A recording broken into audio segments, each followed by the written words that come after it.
오늘날 대한민국은 세계의 중심에서 빛나는 나라로 자리 잡았습니다. 한류는 전 세계를 휩쓸며 K-팝, 한국 영화, 드라마는 이제 글로벌 문화의 상징이 되었습니다. 또한 한국의 경제는 수출 주도형 산업으로 세계 경제에서 중요한 위치를 차지하고 있으며 혁신적인 기술력과 뛰어난 생산성으로 주목받고 있습니다. 삼성, 현대, LG와 같은 글로벌 기업들은 이미 많은 나라에서 한국의 경제적 힘을 대표하는 이름이 되었습니다. 그러나 이러한 발전 뒤에는 그야말로 기적이라고 불릴 만한 이야기들이 있습니다. 어떤 이야기들이 한국이라는 기적을 만들었는지 오늘의 사연을 통해 찾아보는 여정을 떠나보겠습니다. 카메라를 들고 인천공항에 내렸습니다. 10년 만에 귀국입니다. 파리의 늦가을 하늘을 뒤로하고 떠나올 때만 해도 제 마음은 복잡했습니다. 유럽에서 경제학을 공부하며 알게 된 한국의 모습은 제가 알던 것과 달랐습니다. 서구학자들의 눈에 비친 한국의 경제 성장은 독재와 착취의 산물이었죠. 촬영 준비를 위해 모인 스태프들의 표정이 밝습니다. 카메라 감독은 장비를 점검하며 제게 물었습니다. 도윤 PD, 박정희 전 대통령 다큐를 찍자고 했을 때 어떠셨어요? 저는 잠시 망설였습니다. 파리에서 온 제안이었습니다. 한국의 대표적인 방송사에서 박정희 시대를 재조명하는 다큐멘터리를 만들고 싶다고 했죠. 처음엔 거절하려 했습니다. 제 눈에 한강의 기적은 기적이 아니었으니까요. 처음엔 많이 고민했습니다. 제가 본 자료들은 한국의 성장을 부정적으로 평가하고 있었거든요. 조연출이 커피를 건네며 말을 이었습니다. 그런데 결국 하시기로 한 이유가 있잖아요. 창밖으로 보이는 인천국제공항의 모습이 눈에 들어왔습니다. 10년 전 이곳을 떠날 때만 해도 이렇게 웅장하지 않았던 것 같은데요. 서울로 향하는 차 안에서 노트북을 펼쳤습니다. 화면에는 1960년대 한국의 모습을 담은 흑백 영상이 재생되고 있었습니다. 진실이 궁금했습니다. 우리가 알고 있는 한강의 기적이 정말 기적이었는지 아니면 누군가의 희생으로 만들어진 신화인지 말이죠. 첫 촬영 장소로 향하는 차 안에서 스태프들과 이야기를 나눴습니다. 우리는 각자 다른 생각을 가지고 있었습니다. 어떤 이는 박정희를 영웅으로 또 어떤 이는 독재자로 보고 있었죠. 서울로 향하는 차창 밖으로 고층 빌딩들이 스쳐 지나갔습니다. 파리의 구시가지와는 전혀 다른 풍경이었습니다. 그때 문득 떠올랐습니다. 제가 유학을 떠나기 전 할아버지께서 하신 말씀이요. 도윤아, 내가 태어났을 때는 이미 우리나라가 잘 살 때였다. 하지만 내가 너만 할 때는 쌀도 없어서 죽으로 연명하던 시절이었단다. 할아버지의 말씀이 머릿속을 맴돌았습니다. 서구의 시각으로만 바라본 한국의 발전, 그것이 과연 올바른 것이었을까요?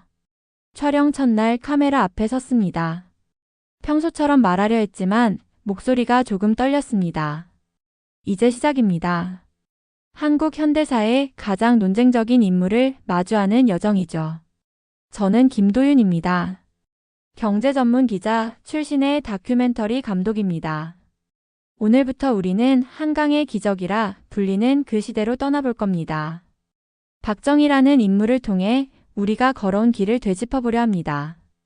카메라 감독이 컷을 외쳤습니다. 첫 테이크는 이걸로 좋을 것 같다고 했죠. 하지만 제 마음속에는 여전히 질문이 남아 있었습니다. 과연 이 다큐멘터리를 통해 진실을 찾을 수 있을까요? 우리는 정말 기적을 이룬 것일까요? 서울의 밤하늘을 올려다보며 생각했습니다. 이제부터가 진짜 시작이구나. 앞으로 만날 사람들, 듣게 될 이야기들, 그리고 그 속에서 발견하게 될 진실들까지. 이 여정이 어떤 결말로 이어질지 아무도 모릅니다. 단 한 가지 분명한 것은 저는 반드시 진실을 찾아내겠다는 것입니다. 포항의 새벽 공기는 차가웠습니다. 아직 동이 트기 전 우리 촬영팀은 포항제철소 정문 앞에 도착했습니다. 멀리서 들려오는 기계음이 새벽의 정막을 깨뜨립니다. 도윤 PD 여기 한번 보세요. 조연출이 건넨 자료를 펼쳤습니다. 1968년 4월 포항제철 기공식 당시의 흑백 사진이었습니다. 사진 속 허벌판에는 쇠말뚝 몇 개만 박혀 있을 뿐입니다. 지금 제 눈앞에 거대한 제철소가 있던 자리는 그저 갈대밭이었다는 게 믿기지 않았습니다. 촬영을 위해 제철소 안으로 들어섰습니다. 용광로에서 쏟아지는 붉은 쇳물을 보며 현장 기술자가 말을 건넸습니다. 1968년에는 말도 많았죠. 한국이 무슨 제철소냐고. 기술도 없고 돈도 없는 나라가 무슨 철강을 만드냐고. 맞습니다. 당시 우리나라의 상황은 절망적이었습니다. 1인당 국민소득이 142달러에 불과했죠. 미국과 일본은 한국의 제철소 건설 계획을 보고 실패할 거라 단언했다고 합니다. 박정희 전 대통령이 처음 제철소 건설을 발표했을 때 국내 전문가들조차 반대했다면서요. 현장 기술자는 깊이 고개를 끄덕였습니다. 네, 맞습니다. 하지만 박정희 전 대통령은 단호했죠. 철이 없으면 산업도 없다. 포항제철은 한국 경제의 심장이 될 것이다. 이렇게 말씀하셨다고 해요. 카메라는 계속 돌아가고 있었습니다. 저는 용광로의 열기를 느끼며 생각에 잠겼습니다. 1960년대 한국은 자동차도 제대로 없었고 수출할 만한 공산품도 없었습니다. 그런데 왜 하필 제철소였을까요? 실례지만 여기 계신 지는 얼마나 되셨나요? 저는 1세대입니다. 1968년 건설 때부터 있었죠. 처음에는 정말 아무것도 없었어요.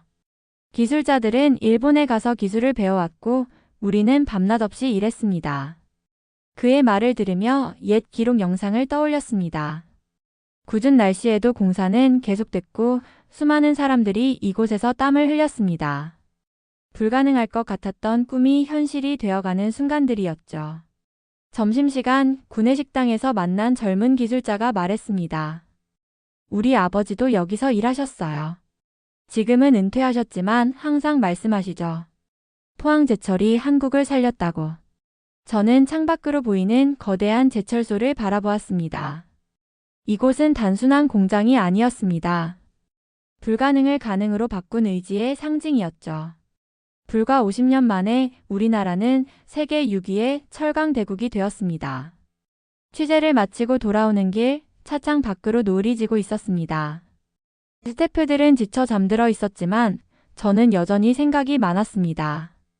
파리에서 공부할 때는 보지 못했던 것들을 오늘 보았습니다. 박정희는 왜 모두가 불가능하다고 말할 때 제철소를 고집했을까요? 그리고 어떻게 사람들의 마음을 하나로 모을 수 있었을까요? 카메라 감독이 깨어나 물었습니다. 다음은 어디로 가실 건가요? 박정희의 고향으로 가보려고 합니다. 어쩌면 거기서 답을 찾을 수 있을 것 같아요. 창밖으로 쏟아지는 붉은 노을이 마치 용광로의 쇳물처럼 보였습니다. 오늘 하루 저는 우리나라 산업화의 심장을 보았습니다. 그리고 이제 그 심장을 뛰게 한 사람의 이야기를 찾아 떠나려 합니다. 경상북도 구미의 아침입니다. 안개가 자욱한 시골길을 따라 걸으며 박정희의 생가를 찾아갔습니다. 초가집은 이미 사라지고 없었지만 그 자리에는 작은 표지석이 서 있었습니다. 1917년 이곳에서 박정희는 가난한 농부의 아들로 태어났습니다. 여기가 박정희 전 대통령님이 태어나신 곳이에요. 마을 이장님이 말씀하셨습니다. 80대 후반의 연세에도 똑똑하게 기억하고 계셨습니다. 제가 어렸을 때만 해도 이 동네가 얼마나 가난했는지 아세요? 보리밥도 귀했어요. 하루 한 끼 먹기도 힘들었죠. 카메라는 마을의 풍경을 담아냅니다. 지금은 포장된 길과 현대식 건물들이 들어섰지만 구석구석에서 옛 모습을 발견할 수 있었습니다. 박정희는 어린 시절부터 달랐다고 하던데 혹시 들어보신 적 있으신가요? 이장님은 잠시 생각에 잠기셨다가 말씀을 이어가셨습니다. 그분이 초등학교 다닐 때부터 그랬대요. 항상 입버릇처럼 말했다고 해요. 나라가 가난하면 사람도 가난하다. 우리도 잘 살 수 있다. 그때부터 그런 생각을 하고 있었나 봐요. 촬영 중간에 마을 할머니 한 분이 다가오셨습니다. 90세가 넘으신 연세였지만 박정희의 어린 시절 이야기를 또렷이 기억하고 계셨습니다. 그 애는 공부를 참 잘했어요. 달밤에도 책을 읽었다고 하더라고요. 호롱불 아래서 말이에요. 그때는 전기도 없었으니까. 할머니의 말씀을 들으며 1920년대 한국의 모습을 상상해 보았습니다. 일제강점기 가난한 시골 마을에서 호롱불 아래 책을 읽던 소년. 그 소년 이후에 한국을 세계 10위권의 경제대국으로 이끌 줄은 아무도 몰랐겠죠. 박정희가 일본 육사에 갔을 때 마을 사람들의 반응은 어땠나요? 다들 놀랐죠. 가난한 집 아들이 어떻게 거기까지 갔나 하고요. 하지만 박정희는 달랐어요. 늘 말했다고 해요. 공부해서 나라를 바꾸겠다고. 점심때가 되자 마을 어르신들이 자리를 함께 했습니다. 밥상에는 소박한 시골 음식들이 올랐습니다. 요즘 젊은 사람들은 모를 거예요. 우리가 얼마나 가난했는지. 보릿고개가 뭔지도 모르지요. 어르신의 말씀이 가슴에 와 닿았습니다. 파리에서 책으로만 배우던 한국의 역사가 이제는 생생한 증언으로 제 앞에 있었습니다. 오후가 되어 마을을 둘러보았습니다. 박정희가 다녔던 초등학교도 찾아갔죠. 교실은 새 것으로 바뀌었지만 운동장의 느티나무는 여전히 그 자리를 지키고 있었습니다. 이 나무 아래서 박정희가 공부했다고 해요. 비가 오면 처마 밑에서, 날이 좋으면 이 나무 아래서요. 해가 저물어갈 무렵 우리는 마지막으로 마을 뒷산에 올랐습니다. 저 멀리 구미공단의 불빛이 보였습니다. 박정희가 살아계실 때 한 번 오셨어요. 이 산에 올라 공단을 바라보시더니 이렇게 말씀하셨대요. 이제 우리 마을 사람들은 굶지 않을 것이다. 카메라를 내려놓고 잠시 생각에 잠겼습니다. 극심한 가난 속에서 자란 소년이 조국의 운명을 바꾸겠다고 결심한 순간 그것은 단순한 정책이 아닌 그의 운명이 되었을 것입니다. 서울 마포구의 한 요양원입니다. 김영옥 할아버지를 만나러 왔습니다. 1964년 독일로 떠난 1세대 광부셨죠. 지금은 90세가 넘으셨지만 반세기 전 독일 광산에서의 기억을 생생히 간직하고 계셨습니다. 독일에 도착했을 때가 생각나시나요? 어제 일처럼 기억나지. 루르 광산에 도착했는데 독일 광부들이 우릴 이상한 눈으로 쳐다봤어. 동양에서 온 작은 광부들을 보고 비웃었지. 할아버지의 목소리가 떨렸습니다. 1963년 한국 정부는 독일과 한국 광부 파견 협약을 맺었습니다. 당시 한국의 1인당 국민소득은 100달러도 채 되지 않았죠. 처음엔 너무 힘들었습니다. 하루 12시간씩 땅 밑에서 일했어요. 밥도 제대로 못 먹고 독일어도 못하고. 촬영을 잠시 멈추고 할아버지께 물을 한 잔 드렸습니다. 눈시울이 붉어지셨더군요. 그래도 참았습니다. 매달 번 돈의 절반을 한국으로 보냈어요. 우리가 보낸 돈으로 나라가 발전한다고 했으니까요. 독일 파견 광부들이 1965년부터 1977년까지 한국에 보낸 외화가 1억 달러가 넘었다고 합니다. 그들의 피와 땀이 한국 경제 발전의 밑거름이 된 거죠. 다음 날 서울의 한 병원에서 박순자 할머니를 만났습니다. 1966년 독일로 간 간호사셨습니다. 저희는 간호사였지만 사실은 외화를 벌기 위해 간 거였어요. 박정희 대통령이 직접 배웅 나왔더라고요. 우리 보고 달러를 많이 벌어오라고 하시던데. 할머니는 옛 앨범을 펼치셨습니다. 노랗게 바랜 사진 속에는 젊은 시절의 할머니와 동료들이 있었습니다. 하얀 간호사 복장을 입고 환하게 웃고 있었죠. 독일 병원에서 일할 때 한국이 어디 있냐고 물어보는 사람들이 많았어요. 지도에서도 찾기 힘든 나라였거든요. 근데 지금은요? 우리나라 연예인들이 독일에서도 인기 많대요. 취재를 위해 외교부 자료실도 찾았습니다. 1965년 한일 국교 정상화 당시의 문서들을 보며 놀라지 않을 수 없었습니다. 박정희는 일본으로부터 8억 달러의 청구권 자금을 받아냈습니다. 당시로서는 어마어마한 금액이었죠. 친일 정권이라는 비판이 많았습니다. 하지만 박정희는 개의치 않았어요. 돈이 필요했거든요. 산업화를 위한 자본이 절실했죠. 외교부 자료실의 최병호 실장님 말씀입니다. 책상 위에는 당시 협정문과 관련 자료들이 쌓여 있었습니다. 이 돈이 포항제철을 만드는 데 쓰였다는 거 아시나요?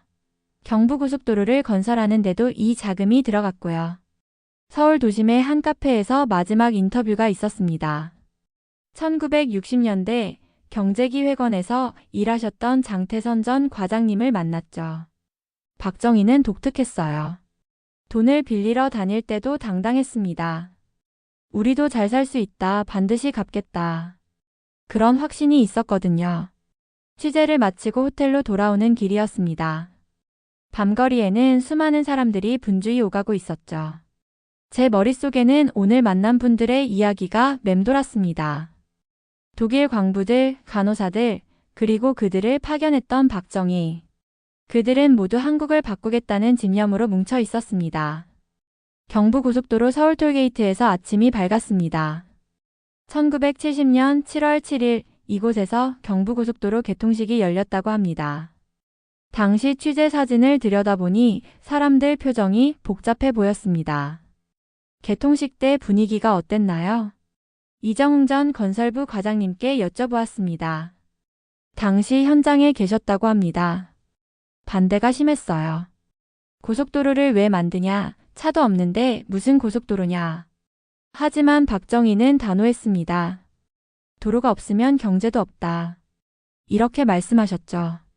우리는 경부고속도로를 따라 남쪽으로 향했습니다. 천안에서 첫 인터뷰가 있었습니다. 고속도로 건설 당시 측량기사였던 김철수 할아버지를 만났죠. 밤낮이 없었어요. 박정희가 자주 시찰 나왔는데 진흙탕을 걸어다니면서 일일이 점검했습니다. 한 번은 제가 잘못 측량한 걸 지적하시더라고요. 놀랐죠. 대전을 지나며 휴게소에 들렀습니다. 벽에 걸린 옛 사진들이 눈에 띄었습니다. 군인들이 삽을 들고 공사하는 모습, 비가 오는 날에도 계속된 작업. 2년 5개월 만에 완공한 건설 현장의 기록이었습니다. 군인들까지 동원됐다면서요? 그럼요.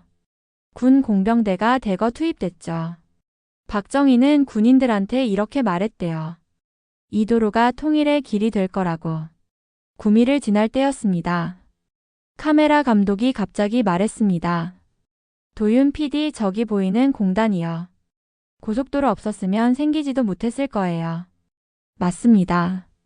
경부고속도로는 단순한 도로가 아니었습니다. 한국 산업화의 대동맥이었죠. 부산에 도착해 만난 경제학자는 이렇게 말했습니다. 박정희는 선견지명이 있었어요. 고속도로가 있어야 공업화가 가능하다는 걸 알았던 거죠. 지금 우리가 수출 강국이 된 것도 이 도로가 있었기에 가능했습니다. 밤이 되어 서울로 돌아가는 길, 고속도로는 여전히 분주했습니다. 화물차들이 끝없이 이어졌고 도시의 불빛이 반짝였습니다. 50년 전 이 길을 처음 열었던 사람은 이런 미래를 그렸을까요? 충청북도 청원군의 새벽입니다. 아침 안개가 걷히기도 전에 마을이 분주해졌습니다. 새마을운동 1세대 지도자셨던 박명순 할아버지와 함께 마을회관으로 향했습니다. 매일 아침 마을 방송이 울렸어요. 새마을 노래와 함께 시작된 하루하루가 우리를 바꿔놓았죠. 할아버지의 집 벽에는 1970년대 초반의 사진들이 가득했습니다. 초가지붕을 걷어내는 마을 사람들, 넓어진 마을길, 퇴비증산 교육을 받는 농민들. 한 장 한 장이 변화의 순간들을 담고 있었습니다. 처음에는 다들 반대했습니다. 초가지붕을 뜯으라고 하니 화들짝 놀랐죠. 겨울 나기도 힘든데 무슨 슬레이트냐고. 마을길 넓히는 것도 마찬가지였어요. 자기 땅 내놓기 싫어하는 게 당연했죠. 할아버지와 함께 마을을 걸었습니다. 50년 전 좁았던 길은 이제 트럭도 넉넉히 다닐 수 있을 만큼 넓어졌고 초가지붕은 하나도 찾아볼 수 없었습니다. 박정희가 처음 마을에 왔을 때가 기억나시나요? 어떻게 잊겠습니까? 1970년 겨울이었어요. 갑자기 오셔서는 마을 사람들을 모아놓고 말씀하시더라고요. 우리도 할 수 있다. 잘 살 수 있다. 다만 누가 와서 해주길 기다리지 말고 우리 스스로 해내자. 그 말씀이 가슴에 꽂혔습니다. 마을 할머니들이 모여들었습니다. 한 분이 말씀을 이어받으셨습니다. 그때는 정말 가난을 운명이라고 생각했어요. 그런데 박정희가 그 생각을 깨뜨린 거예요. 처음에는 반신반의했지만 조금씩 변화가 보이니까 희망이 생기더라고요. 새마을운동 중앙회에서는 놀라운 자료들을 발견했습니다. 전국 3만 5천여 개 마을이 변화된 기록이었죠. 초가지붕이 없어지고 마을길이 넓어지고 농가소득이 늘어가는 과정이 숫자로 기록되어 있었습니다. 새마을 교육은 어땠나요? 처음에는 그저 시키니까 했어요. 그런데 교육을 받다 보니 눈이 떠지더라고요. 우리가 이대로 살면 안 되겠다. 우리 아이들한테 이런 가난을 물려주면 안 되겠다. 그런 생각이 들었죠. 할아버지께서 옛 일기장을 보여주셨습니다. 1971년부터 꼬박꼬박 써오신 일기에는 마을의 변화가 생생하게 기록되어 있었습니다. 퇴비증산 실적 2톤 달성, 마을길 포장 완료, 농가소득 100만 원 돌파. 작은 성취들이 한 걸음 한 걸음 쌓여 마을을 바꿔놓았던 것입니다. 오후에는 마을 학습원을 찾았습니다. 지금은 없어졌지만 이곳에서 한글을 배우고 농사기술을 익혔다고 합니다. 박정희가 제일 강조한 게 교육이었어요. 배워야 산다. 무식하면 더 이상 농사도 지을 수 없다. 그렇게 말씀하셨죠. 저녁이 되자 마을 사람들이 모여 옛 이야기를 나눴습니다. 새마을운동 노래도 함께 불렀죠. 마을 사람들의 마음이 하나로 모아지는 순간이 있었습니다. 그때부터 모든 게 달라졌어요. 더 이상 가난은 우리의 운명이 아니었죠. 1979년 10월 26일 한국의 운명이 바뀐 날이었습니다.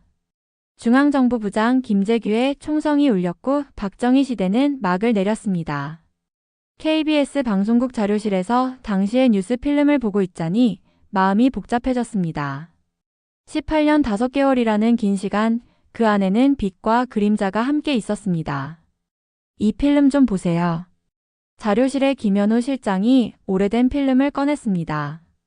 1979년 10월 초 박정희의 마지막 현장 시찰 영상이었습니다. 이때만 해도 아무도 예상하지 못했죠. 이게 그의 마지막 모습이 될 줄은. 영상 속 박정희는 현대 울산 조선소를 둘러보고 있었습니다. 당시 세계 최대 규모의 조선소였죠. 보세요, 저 표정을. 뭔가 남다른 게 있지 않나요? 확실히 그랬습니다. 영상 속 박정희의 얼굴에는 특별한 감정이 묻어 있었습니다. 자부심? 아니면 안도감? 어쩌면 둘 다였을지도 모릅니다. 이날의 마지막 연설이 남아 있었습니다. 대한민국은 반드시 해낼 것입니다. 우리는 여기까지 왔고 이제는 멈출 수 없습니다. 그로부터 2주 후 모든 것이 끝났습니다. 청와대 역사실에서는 더 많은 자료들을 발견했습니다. 박정희의 마지막 결재 문서들이었습니다. 대부분이 경제개발 계획과 관련된 것들이었죠. 끝까지 경제였군요. 기록연구사가 말했습니다. 맞습니다. 마지막까지도 산업 현장을 둘러보고 수출 목표를 점검하고. 어떻게 보면 집념이었죠. 서울대 경제학과 정태윤 교수를 만났습니다. 박정희 시대의 경제정책을 연구해온 전문가였죠. 독재자였나요? 아니면 구국의 영웅이었나요? 단순히 어느 한쪽으로 정의하기는 어려울 겁니다. 그는 비민주적 수단으로 민주화의 기반을 만든 모순적 인물이었죠. 경제 성장을 위해 정치적 자유를 희생시켰지만 그 경제 성장이 결국 민주화의 토대가 되었으니까요. 해가 저물어갈 무렵 마지막 인터뷰가 있었습니다. 현대그룹의 전직 임원, 1979년 박정희의 마지막 현장 시찰에 동행했던 분이었죠. 그날따라 유독 말씀이 많으셨어요. 조선소를 보시면서 이렇게 말씀하시더군요. 이제 우리도 세계 인류 국가가 될 수 있다. 우리 국민은 할 수 있다는 걸 증명했다. 서울 남산타워 전망대입니다. 밤하늘과 맞닿은 도시의 불빛을 바라보며 촬영을 시작했습니다. 8개월간의 여정이 이제 마무리되어 갑니다. 처음 이 다큐멘터리를 시작할 때 저는 의심 많은 연구자였습니다. 한국의 경제 성장이 진정한 발전이 아니라고 생각했죠. 하지만 이제는 생각이 다릅니다. 카메라를 들고 강남 한복판으로 향했습니다. 1970년대 초만 해도 이곳은 허허벌판이었습니다. 낡은 사진 한 장을 들어 보입니다. 논밭만 가득했던 옛 모습이죠. 이곳이 강남입니다. 불과 50년 만에 세계적인 경륜과 문화의 중심지가 되었죠. 기적이라고요? 아니었습니다. 이건 수많은 사람들의 땀과 눈물이 만든 필연이었습니다. 이른 아침 포항제철소를 다시 찾았습니다. 첫 촬영을 했던 곳이죠. 용광로의 불빛이 여전히 뜨겁습니다. 박정희는 이곳을 한국 경제의 심장이라고 불렀습니다. 맞았죠. 이 용광로가 멈추지 않았기에 우리의 산업도 멈추지 않았습니다. 구미공단으로 향했습니다. 박정희의 고향 근처에 세워진 이 공단은 이제 세계적인 첨단 산업의 메카가 되었습니다. 삼성전자, LG디스플레이, 세계 최고의 기술을 자랑하는 기업들이 즐비합니다. 50년 전 이곳에서 트랜지스터 라디오를 만들기 시작했습니다. 지금은 세계 최고의 반도체와 디스플레이를 만들고 있죠. 기적이 아닙니다. 이건 끝없는 도전의 결과입니다. 경부고속도로를 달립니다. 이제는 8차선으로 넓어진 이 길을 따라 수많은 차량이 분주히 오갑니다. 이 길이 열리면서 우리의 시간도 빨라졌습니다. 하루 걸리던 거리가 4시간으로 줄었고 지역과 지역이 하나로 이어졌죠.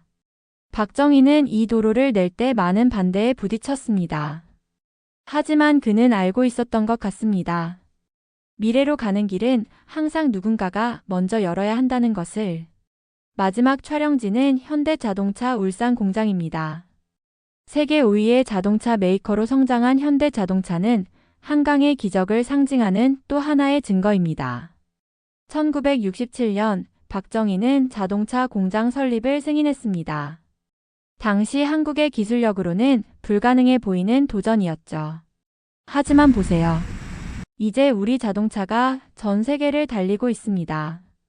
해질 무렵 다시 남산타워로 돌아왔습니다. 도시의 불빛이 하나둘 켜지기 시작합니다. 박정희가 떠난 지 40년이 지났습니다. 그동안 우리는 세계 10대 경제대국이 되었고 원조를 받던 나라에서 주는 나라가 되었습니다. 민주주의도 발전했고 문화적 영향력도 커졌죠. 카메라의 마지막 말을 담습니다. 한강의 기적은 정말 기적이었을까요? 아닙니다. 이건 치열한 도전과 희생의 역사였습니다. 독재라는 그림자도 있었고 민주주의의 후퇴도 있었죠. 하지만 그 시절이 있었기에 오늘의 우리가 있습니다. 우리는 이제 그 길을 넘어 새로운 길을 만들어가고 있습니다. 더 나은 미래, 더 공정한 사회를 향해. 멀리 한강의 물결이 반짝입니다.